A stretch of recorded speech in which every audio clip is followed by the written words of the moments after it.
Welcome to the More You Look podcast. Welcome to the More You Look podcast. Hello everyone, welcome to another episode of the More You Look podcast. Today we have a friend of the show with us. He's been on the show before. If you go back to episode 22, he was here with us to discuss and enlighten us on some legal matters. Welcome to the show again, our brother, our friend, lawyer Muda. Okay. Let's get right to it. Because for me, growing up in Nigeria, some of my favorite Christmas, memories was Christmas Eve. Nobody would go to bed because we will not be able to sleep. Because the only thing we'll think about will be Christmas Day. And on Christmas Day, nobody eats. We all starve ourselves until the mamas and the aunties, they prepare the food, which is always, it never fails, jollof rice and chicken. And those who know, they know that back in those days, that festive food, you only get it once or twice a year. Easter period and Christmas period, And, for me, I have lovely memories of loud music everywhere you go. The hustle and bustle is there. Yes. And that's one thing I think that Nigeria and, third world countries have over most of these first world countries anyway. Yes. Where no matter how hard it is, no matter the hardship or the situation of the country, Christmas period is always a period where everyone comes together, Muslims, Christians. And I was going to ask you, what are one or two of your favorite Christmas memories? It's it's a time where families come together, your extended families come all the way from Lagos to village. We enjoy together, prepare good foods and have fun. And some of the friends that you've made before, that's the time they come up. Like you've not seen for a long time. For a long time, that's the time they will come. Everybody converge on the village. I think Igbo peoples are known for doing that most. Because all those Igbo guys in Alaba and Lagos have gone to also all over the country. To go. They go home for to go to the village for Christmas holidays. Yeah. And I was going to ask you again, do you prefer spending Christmas abroad? Because I know you travel a lot. So do you prefer spending your Christmas abroad or back home in Nigeria? Oh wow, I love it back home. Of course. Because in this country, it's just like you are on your own. Everybody just get to his home. And nobody's going out. Days before Christmas, they buy the turkey, keep in the house. Christmas Day, the roads are clear. Nobody on the road. Nobody's on the road. Except people going to work, to the hospital or stuff like that. Yeah, that's understandable. Let's get right to it. I read recently in the news that Nigeria Federal High Court, they have over 128,000 cases pending, and that's because they have just about 75 judges. So I was going to ask you, why do we have such a shortage of judges? With the large amount of number of lawyers that graduate from the Nigerian law school every year, at some point you would expect that to sort of cascade upwards towards people becoming judges and senior advocates and stuff like that. So why is there such a shortage of judges? I think the judges have failed because there's some training they need to undergo. If you want to go to any job, you have to see whether they are paying well or not paying well. The way they are treating some of the judges in Nigeria is terrible. And if you see the conditions of the court, and you don't want to go and sit down in a place where the place is shambles, and also their remunerations is so poor, and the funding, there is an issue with the funding now. Probably they are talking maybe the federal government should be funding them, or the state government should be funding them, or they should be funded, get their own allocation directly. They should not be under any ministry or they should get their funding directly from them. So basically they've just been left in limbo. Yes, of course. The situation is very poor with them. When you see some judges the way they I can actually attest to that, because there was a time I went to Nigeria to put my mother's properties in order, and I went to the Federal High Court I think this was in Oyo State. Okay. And to my shock and horror, this was about 4-5 years ago. To my shock and horror, they did not have any computing data system. It's terrible. They only had a room filled with files and files, a very dusty room. That's why some cases are delayed too. And do you know what happened? 2 months later, when I called to track and trace my case, they said they had lost the file. Imagine. Because they have no adequate data. And Just one room. So if that room catches fire like that, it's everything gone. Everything is gone. That's why I see cases being delayed anyway. Crazy. Some cases can take up to 6 years, 10 years before it's complete. Why people are languishing in jail. Yes. Recently, Nigeria and some other African countries were put on the red list by the UK government. And what that meant was people coming from Nigeria had to self-isolate in a hotel by force. Yeah. You have to pay about almost £3,000 to stay in a hotel. And I've seen some of the shambolic food that they feed these people. And then what happened was Nigeria then placed UK. Yeah. Flights coming from the UK, they placed them on the red list too. Next thing I know, boom, UK removed the red list. Yeah. What does this even mean? And why did it take the Nigerian government so long to react? Nigeria government are slow in action. There's what they call reciprocatory law in international law.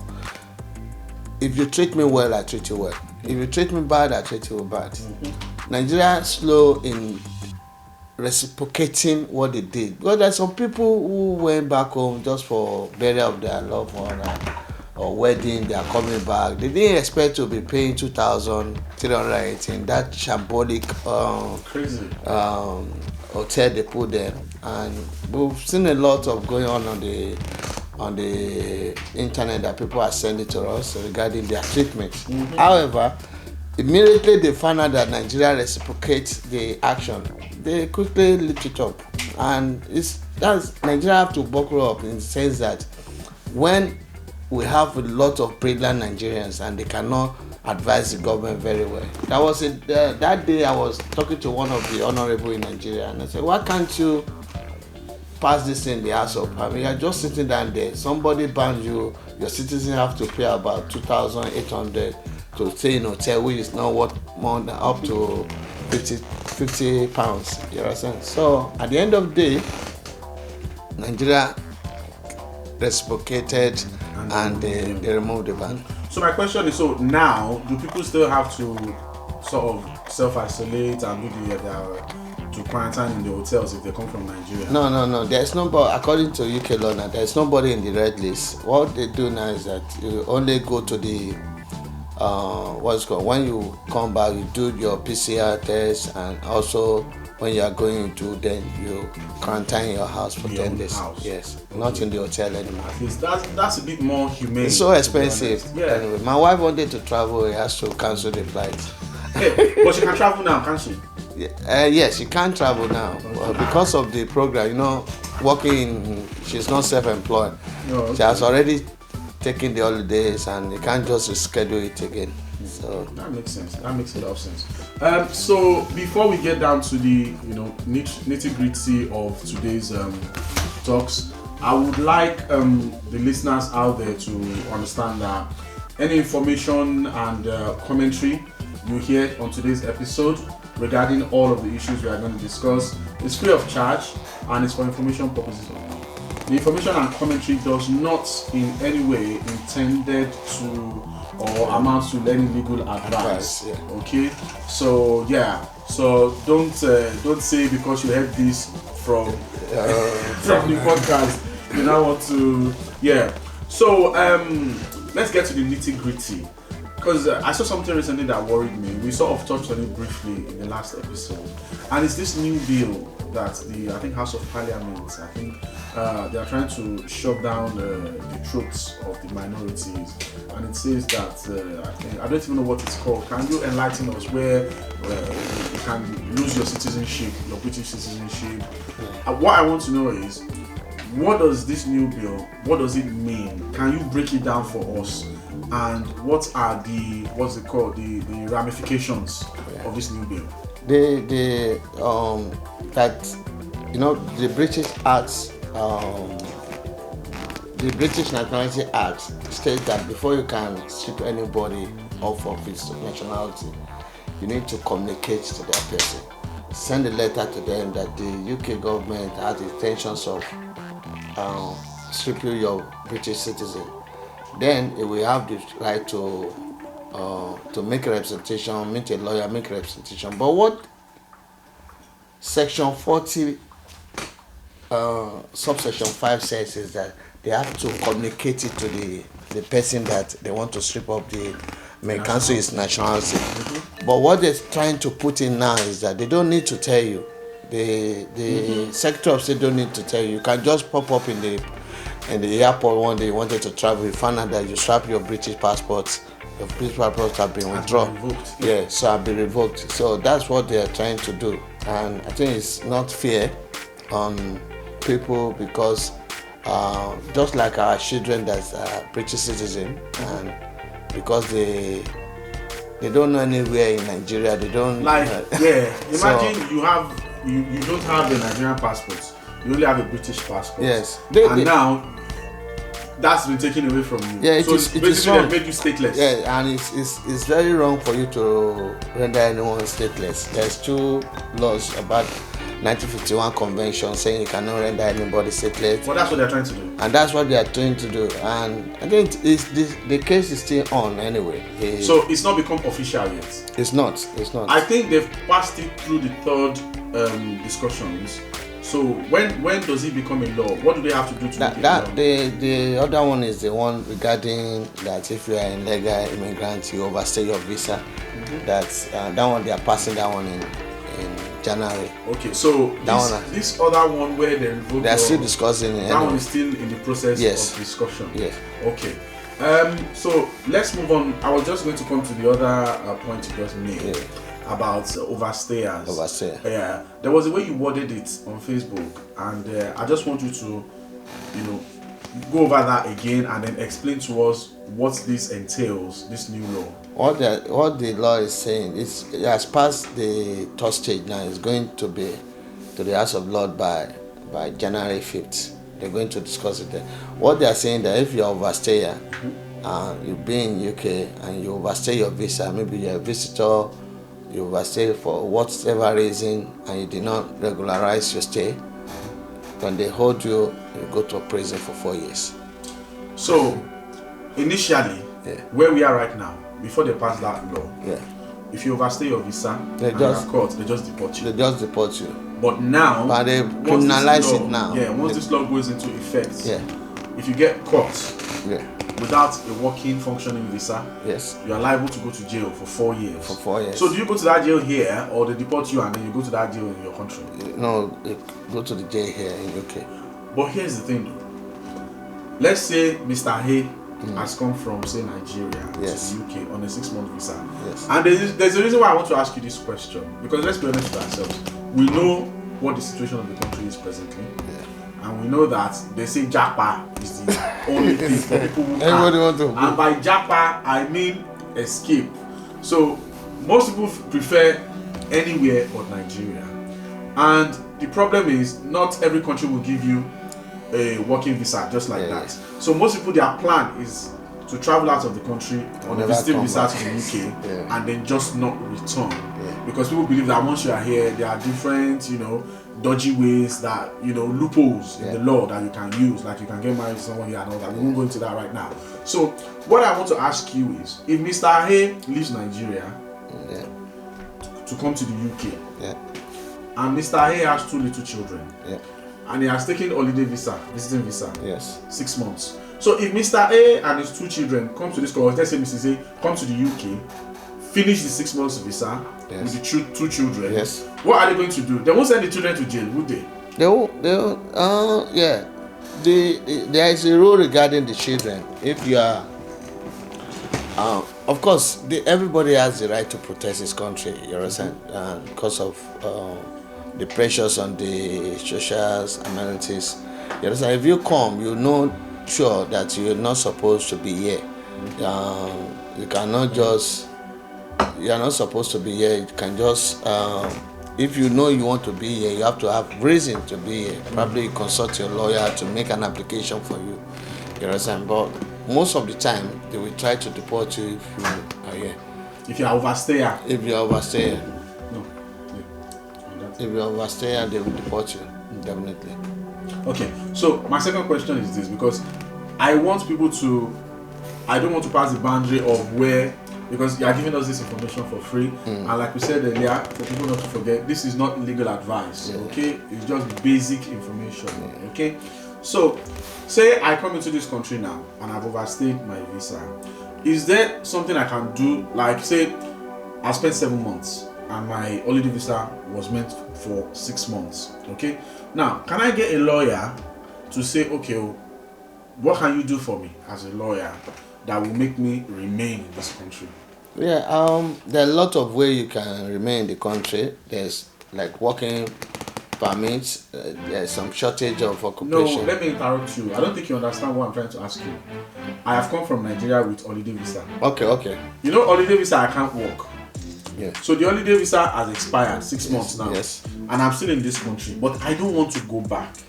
So can a lawyer, is there a legal way that can make me, that I can, put into effect? Yeah, probably if there is a reason why you don't want to go back, if it is within the refugee of you want to claim asylum in the UK, maybe you have some prescription back home that people are after you, they want to kill you. You can contact a lawyer that will contact the Home Office on your behalf, and you can seek asylum pending the time to get all the reason why you don't want to go. But it's not just ordinary, I don't want to go back because Nigeria is hard or my country is hard. My country is hard. I couldn't get work in my country, that's why I want to You come. mentioned the word just now, asylum Yeah. and refugee, which is a good segue for me to go into the next question.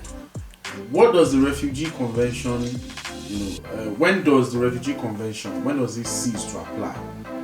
Yeah, when you have a refugee status, you understand, the law of cessation means that, for instance, now I'm a Nigerian, I seek asylum in UK, and they've given me the asylum status. I cannot go back to Nigeria. But if you go back to Nigeria, it means that you are not facing any proscriptions in that country.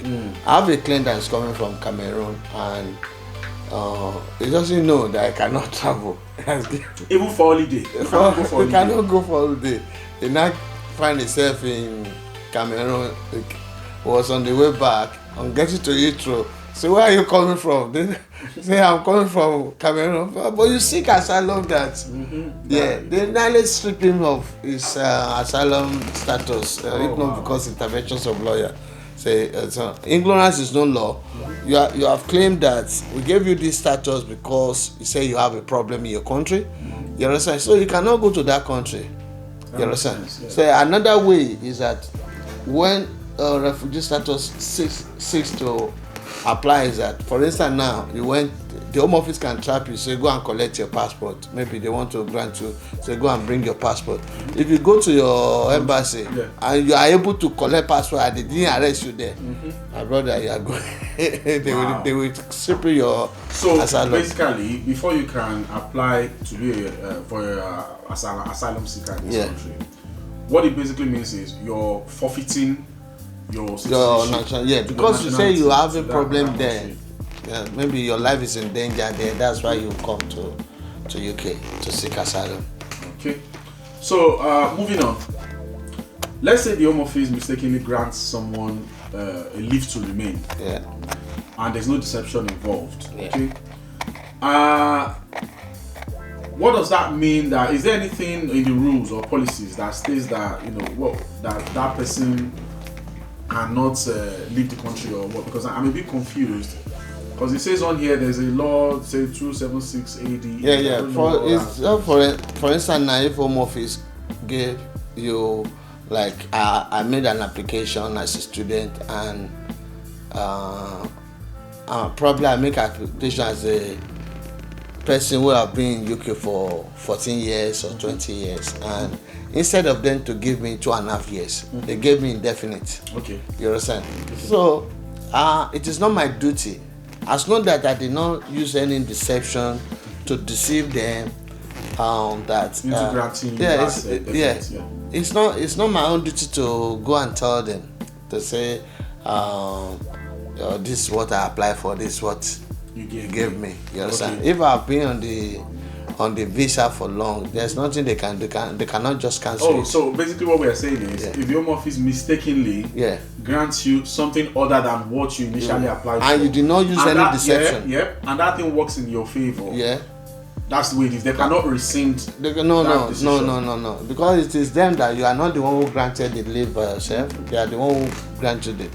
So all you just need to do. I've seen an application that we make under this paragraph 276. Normally they're supposed to give 2.5, almost 4 times before they grant you. And they just grant the person indefinite. It's just using it. So that's just luck. Yeah. Okay. That's understandable. There's a question I wanted to ask you the first time you came here on our 22nd episode, but I forgot. Yeah. And I think today is the right time to ask you.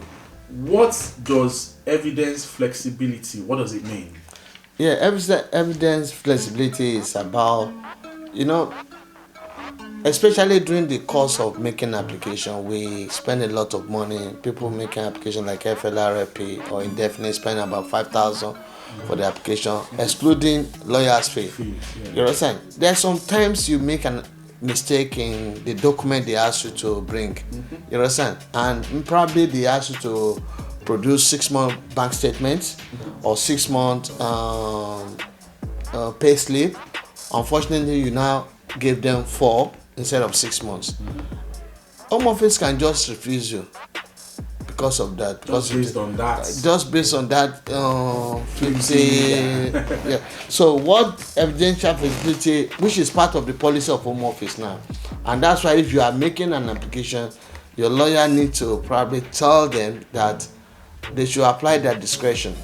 That if there's any incomplete documents on the form, they should try to write a letter to the lawyer or to you to say you should produce the proper format. Sometimes you make an application, maybe the credit card you use, they couldn't take the money. Because of that, they can arrest you, refuse it. Instead of them to say, okay, maybe you have other means of paying or something like that. So that's the essence of evidential flexibility, so that they will write you to produce the normal document you're supposed to. Okay, instead of refusing. So basically, adjustment. It's a way of the Home Office showing that they can. Home Office should exercise discretion. People, I think, at the end of the day, I think it's down to the individual handling your case. Because some people are what they call jobs worth. They act like robots. And some people, they're like, maybe this person just didn't notice. We call them tick boss. So that's understandable. Last time you were here, people said, "Oh, is he coming back? Is he coming back on the podcast? We have a question to ask him." Blah blah blah. So one of those questions is, what does the adult dependent relative role, like, what does it mean? Adult dependent relatives is regarding if you have parents or family back home, and you're a British citizen, like your mother, your father who are old, they can also come to UK to join you. But the application is so difficult. That's what I wanted to ask, because I've heard that it is really hard. It is very hard because it's because of the pressures on the NHS and their public on the spending in UK, that if you have an adult that's back home, you can apply for them. But the rules are so strict that I think last year, out of more than 220-something thousand that applied, they only give like 100. What? There is even a case going on now that and most people, when in Africa, we're not used to putting your parents in care home, just like here. So the family will want to stay with our old. I have a case of medical doctor being here. The wife is a medical doctor. The husband is a medical doctor, and their mother have been living with them. Back home before they brought her here, came to UK. So they also stay here, but they only go every 6 months, every 5 months. You can say 5 months, renew it, come back. They now make an application for their mom, and they refuse them. Wow. Say no, they have to go. The medical doctor was so angry. Because I was going to ask you 2 questions, but you've answered one of them now. Because one of my questions is that, what if I'm earning enough to be able to take care of my parents, they'll still refuse it. They still refuse. But why? What is the basis? This case is a medical. The guy is a medical doctor. The wife is a medical doctor. So which means both of them so they have capacity. Yeah. They have. In fact, about 6 months ago, they left UK. They went to Saudi Arabia. So they can't work here. I think they are going to do something on it anyway because a lot. What I want to know is why. Because if you need to remember that if you are coming to this country as a visitor, there's a money they charge you to be able to use the NHS. Yes. Okay. So if the concern of the government is that this person is going to be a liability on public funds, that person doesn't even have any recourse to public funds in the first place. Yeah. So why is it that they will not allow you bring your parents here to take care of your parents? Yeah, you know, most people that because UK they like to be fair enough, and the rules is that they will not deny you when you enter. If you are coming, you can say, I don't want to seek benefits. You understand? Just like our people when they got their indefinite, it's that time they remember they don't want to work, they want to go and take benefits. You understand? I have a lot of clients that when they call me from Nigeria seeking advice on UK immigration law and saying, which benefit am I going to collect? I say, you have not entered, you are talking about benefit. You are talking about benefit. You don't want to come and work. Yeah, come and work. I mean, I don't have no benefit, I work very hard. So that is the problem. Immediately they entered, the adult people, when they entered, if they seek help, they will definitely give them because of the human rights. Say, even though they are not citizens of this country. Even they are not citizens. So which means foreigners can have recourse to public funds from Africa. Is that what you're saying? Yeah, they do. Really? Yeah, they do. But I thought the public funds is only open to people from European countries and this country before Brexit and everything, right? So how come you are saying now that I came in with a spousal visa. I didn't have any cost to public funds until after 2 years. That's what I'm asking. Yeah, that one is spouse. You're talking about adult dependent. Yeah. Okay. If someone is sick and it will go to the NHS anyway, and it will be treated free. You won't pay. Yes, that's true. Yeah. You understand? So their belief is the older you are, the more susceptible you are to sickness. And the more likely. And it's going to put pressures on the NHS. That's the reason. But if you are coming on spouse visa, definitely you don't have recourse to public fund for 5 years. But don't let us deceive ourselves. UK is so nice to the extent that even if your situation changes, they believe that they will assess you. Duty of care. Yeah, duty of care. They will assess you. They will know that you cannot afford to work. Probably you are sick. Yeah, they will lift up the no recourse to public fund. Well, this is what I don't understand because it doesn't make sense to me, and I want you to hear me out. Yeah, you cannot bring your parents here because they believe that person will be a liability on the NHS and on the public funds. Yeah. But they can allow you bring your son here, your spouse here. So your spouse, will your spouse not be a liability on public funds? Because at the end of the day, your spouse can fall sick. Your children can fall sick if you bring them here. Yeah, well, those one are minors. You can't leave them. There's different rules. You can bring the child under the age of 18 to UK. You can bring the child under the age of 18. But that one is acceptable. Your wife, you have to bring your wife to UK. We are talking about any child over the age of 18 to 69. Yeah.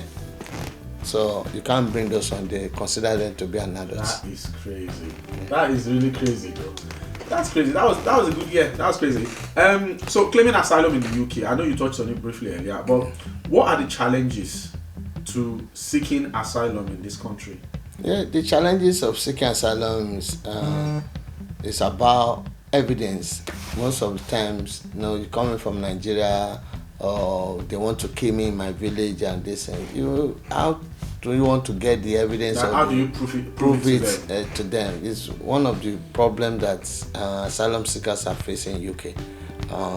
Even with all the news, genuine news that's coming out of Nigeria about kidnappings, killings, Boko Haram and all these things, I would think that even now it should be easier to claim asylum than before. Because before you have to prove to them that there's tribal war, there's this, you know what I mean? But now CNN, They even have the footage of the Lagos shooting of the what did they call that? Kinito, the October 20 Lekki massacre. All those things. Those things should be further. If they're doing that, every Nigerian will come here. You understand? Yeah. What the Home Office always used to refuse them is that if you have problem in the north, you know that predominantly Boko Haram and from the north.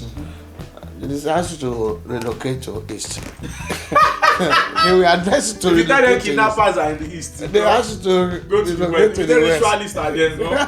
They That's will the tell way. you to move. Yes, you Makes move sense. from your base to another place. So what asylum reasons can one actually give that will work? Yeah. If your life is in danger, sincerely, like a But how can you prove political. it? Let's be honest. Okay, like a political, just like in case like the case of this Sarawiwa. Yeah. Assuming Sarawiwa find a Assuming way they escaped, out, they would have like granted all him those asylum. Wale Soyinkas, they have seek asylum one way or the other. Assuming they have right, they can escape Sarawiwa and escape to UK. They will grant him asylum. It's in the newspaper. Yeah. There are lots of evidence can prove. Or even this guy now, this Showore. That Showore. There's video everywhere showing him being attacked. Oh, but he's already an American citizen. Yeah, Okay. he's American citizen. That guy Assuming must really be crazy. American citizens always wanting to kill yourself over a But country then that people- nobody they cares. tried to kill the guy for a very I even saw a video very recently where he was coming out of court shot. Yeah.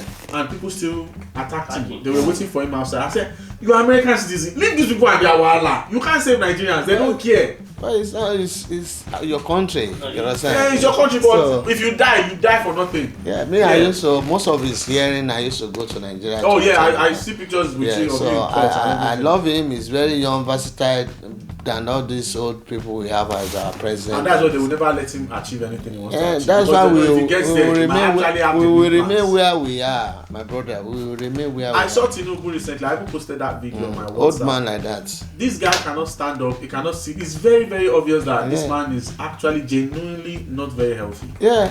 But he's still pushing to become president. In 2 years' time, Jesus Christ. Moving on, let's talk deportation. Okay? Bail, detention, and all that stuff. For how long can one be detained by the immigration in this country? Yeah, by law, any public officer should not detain you more than 24 hours or 48. Hold on a minute. Sorry. You said by law, by British law. Yeah. You can't be detained More by than immigration. 48 hours More than most. 48 If you hours. want to do more than that, Yeah. you want to detain him more than that, probably you want to get more information from the person. But you have here's to the apply thing. to the court. To the court. Yeah. But here's the thing: we've heard of people. Back in the day, where even recent times, they don't carry them.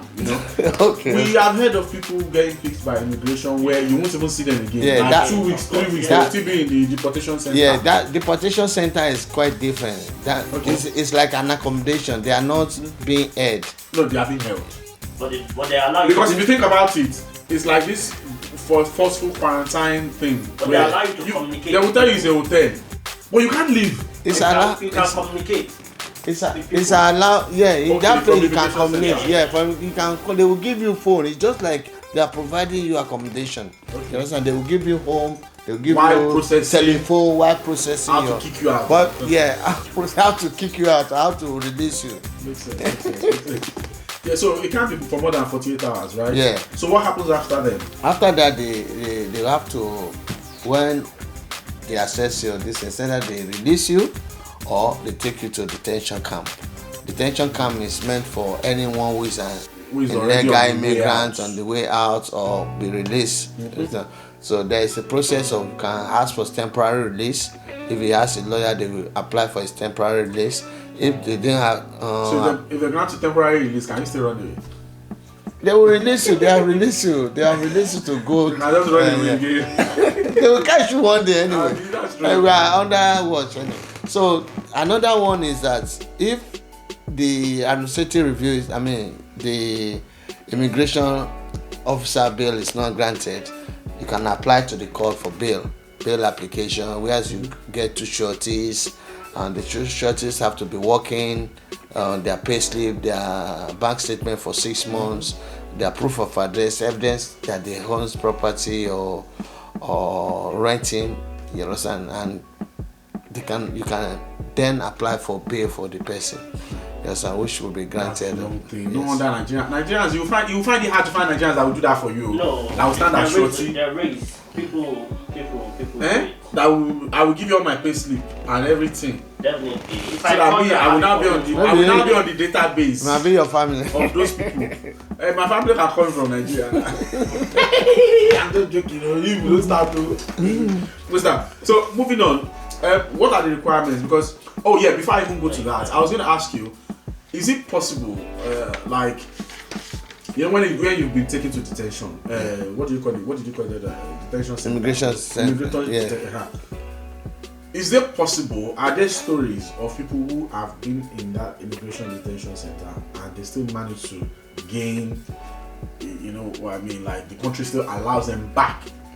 Yeah. A lot of people, even during the pandemic, all of the people in the immigration detention were released to go to find a place to go. So what visa would they give them then? They don't. No, they call it temporary release. Temporary release is ISIA. They will just grant you to go to the place you want to go, but there's a clause there that you can be arrested anytime. Then they'll give you the conditions to come and sign it every week or every 2 weeks or every month. You have to report. Can you work on that temporary release? Yeah, you cannot work on that temporary release. You don't have the right to work. So do you have recourse to public funds? No. I'm going somewhere with this. Yeah. Because if you are saying you can't work, you don't have recourse to public funds. So when they release you, what are you going to eat? Where are you going to sleep? You have shorty now. Yeah, you have shorty now because so it's the shorty that will be taking care of you. Yeah, because if he doesn't have a shorty, they will not release him. Hardly you can see anyone that immigration will release. They go where they want to go. Now is a good time to remind both of you. Don't call me. Are they illegal immigrants? They are not illegal immigrants, but I'm just saying. And if you need short, don't call me because it's shorty that will be feeding you. It's shorty that will be feeding you. You want make immigration go bust us for you. But that's crazy. So what are the requirements for making a bail application in the UK? Is a two-edged questions. And what happens after an immigration bail hearing? Yeah, after immigration bail hearing, I've said those documents that we need to use in applying this thing. Your passport, the passport of the person that want to pay you the shorties, that 6-month pay slip, 6-month bank statement, evidence that they hold properties or this mortgage or rent agreements. You now apply to the court for bail application to the courts. Then if they grant you, there's two things. Either your bail is granted, when they granted, they ask you to go with your shorty. If it's not granted, you'll be back to the detention center. And they will be planning how to deport you. Okay. Yeah. Before I move on to the next question, because as I'm sitting here, I'm trying to think of possible scenarios. But I want to ask you a question where it will not edge into the parameters of what you cannot talk about based on.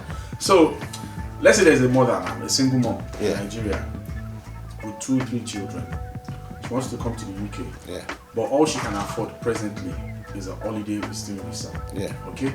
Now, she has come to the UK with the visiting visa. Yeah. What are the options for her in case she wants to stay and she doesn't want to come through asylum seeker stuff? And she only has visiting visa. Yeah. It's going to be an overseer anyway, because the rules is that your child. I didn't finish the question. While still, say she has 6 months visiting visa. Yeah. She has used 4 months. Yeah. What can she do and say, before my visa finishes, what steps can I take to leper? What can a lawyer do for me to enable me, continue with staying in this country? Normally, what lawyer cannot do anything So which is not according. There's no legal backing on that because first of all, in UK, a child cannot be at home for more than 3 weeks. They will arrest the parents. It's illegal, something to keep. If they take the child to the school and the school accept them. No, but school will definitely ask for the child's documents. Yeah, they can give them the passport. If they give them the passport and they accept. I've seen someone who hasn't. But how can school accept a child with Nigerian passports with a holiday visa? Where would the other one be? Yeah, because some of the school they don't really care about that. They don't really care. Probably if I you. wouldn't say No, they will care because what I'm no. They look at it from the perspective. Let me paint the that, picture. Like you mentioned first. That's the child. The child cannot stay at home For too more than long. Yes, too long. but my question to you is this: when you go there, they ask for your passport. Okay, as a parent, Yeah. you give them your passport. It shows that you have holiday visa that expires in say 3 months. Okay. No, but Now- you have 6 months. They give you 6 months. Yes, that's what I'm saying. Okay, that you have a leave that expires in 5 months, right? Now you've gone there and said, okay, these 2 children, I would like them to enroll in this school. So are they going to allow them in, knowing fully well that you don't even have, in 5 months' time, you should not. They will not allow them. That's what I'm saying. But some school doesn't care. They just the purpose of the passport. They don't want to look what is inside. Probably Okay. they just want to They just say want to see this is the name of identify. the child. But it's not really advisable for you to encourage someone to come with 3 children to UK when you that's know what that I'm you saying. haven't You got know- any basis of staying here. It's very. Imagine you don't have work, you don't Do have you know the reason why I'm family. asking you this? Yeah. The reason why I'm asking you this is because there are people out there in Nigeria where they've tried everything, nothing is working. And we all know that things are even getting worse back home. Yeah. There are single parents of 2 kids, 3 kids, 1 child. They Yeah. are thinking, if only I could get to the UK, I can make hair, I can do this. I have good, skills that I can put to work that will earn money. But it's just that visa problem, you see. Yeah. So do they apply for working visa before coming in, or do they apply for visiting visa, get here and then try to sort themselves out? No. But what I want to know is there legal? Is it anything within legal parameters that can help them, or they just have to go back? They just have to go back because the rules is that your child have to be here for instance now if somebody comes to UK on 6-month visa, unfortunately she cannot go back. Maybe there is one problem back home. All you need to do to report to the authority. So that this is my situation. But you can't prove it. You can't. You don't have another. Yeah, but you need to tell them. You understand? And because the rules say the children cannot say more than they will ask the children to start school. You understand? Probably they are processing your paper.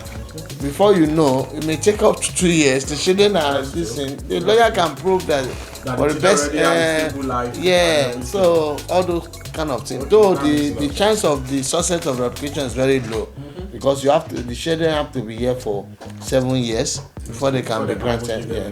Okay, that makes a lot of sense. Moving on, what is the NHS charging regulations about the treatments on immigrant status? Yeah. Like if you don't have leave to remain in UK, or you come in as a visitor, you go and use the NHS, they will charge you for the treatment. Let me pause you there before you go on. Like I said, these guys will attest to it. If you're coming to Nigeria, like when you guys came from Nigeria and you processed all your visa and everything, there's a money you pay now towards using NHS services. There's a what they call it. NHS. Yeah, that one is settlement. Where I'm talking about, that one is a settlement visa. Okay. If you apply for a settlement visa, people who apply under 6 months, within 1 month to 6 months, don't pay NHS in Nigeria.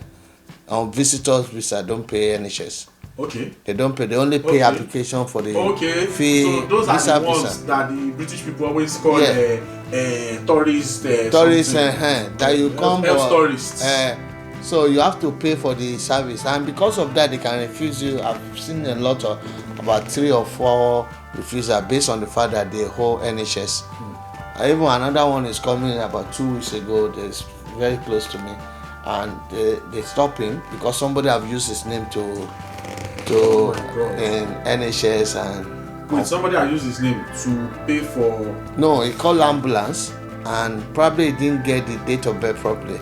But the ambulance treated him. Yeah. And they found out that he hasn't got a status in UK. So they now bill him about 4,800 to come and pay. Yeah, so. And that person doesn't have status, or he has status, but there's been a mistake. There's a mistake. Okay. But it is not the person that holds the status that called the ambulance. He was not aware. Somebody just used his details. Oh Yes, my sir. God! Yeah. So that's actually possible. It's possible. So I can call ambulance now and say my name is Sky Olufumi.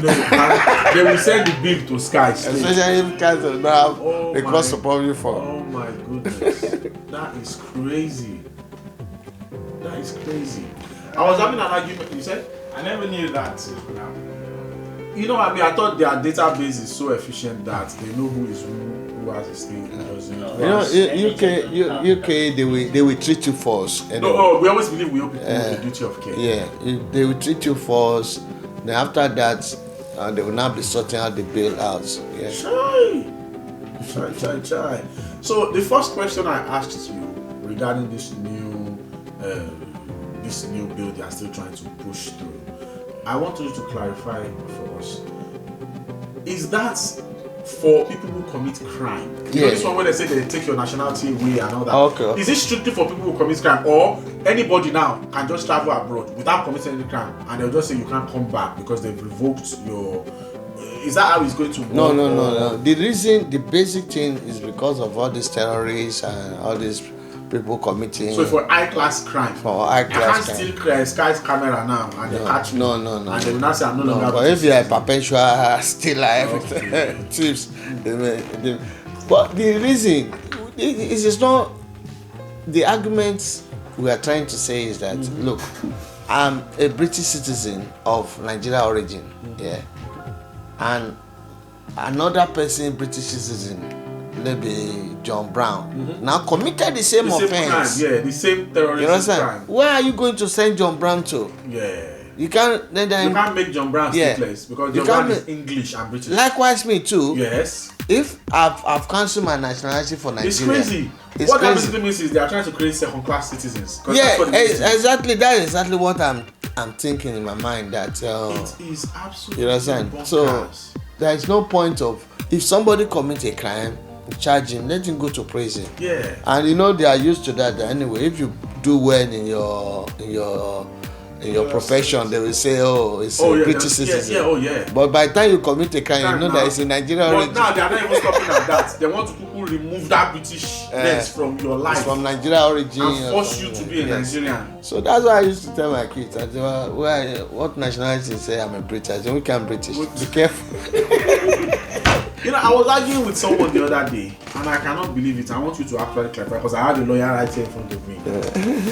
The person said to me that, you know how it is in Nigeria where, like you said before, there are like people in jail right now that are still awaiting trial. Just because of pending cases and all that stuff. And somebody was arguing with me that that's how it is in UK too. I said it's a lie. I said because we have an efficient database, we have lawyers, we have a good judicial system that cases are tried and people just don't languish in jail like that just before going to trial. And he said that that's not the truth. That's not the truth. So can you tell me now that innocent people are still in prison in this country without knowledge of whatever they have done? Like, what do you think this is so? No, I don't believe so. Say I it's not in Nigeria because we are handling one case in Nigeria now. The guy has been there since 2017. And this is almost 5 years. No trial, nothing. Wow. Until family contacted our friend, we now swap into action. Went to Kirikiri. On getting to Kirikiri, they just mentioned his name. They go and bring him. No, they didn't even take him to to court for investigation. Nothing. The file is just there. The guy is just languishing in prison. But I go with a charity we are working on by next year, by the grace of God, legal defense against injustice. We are going to the prison and looking for people like pro bono. It's pro bono anyway. But most of them can't afford it. Of course.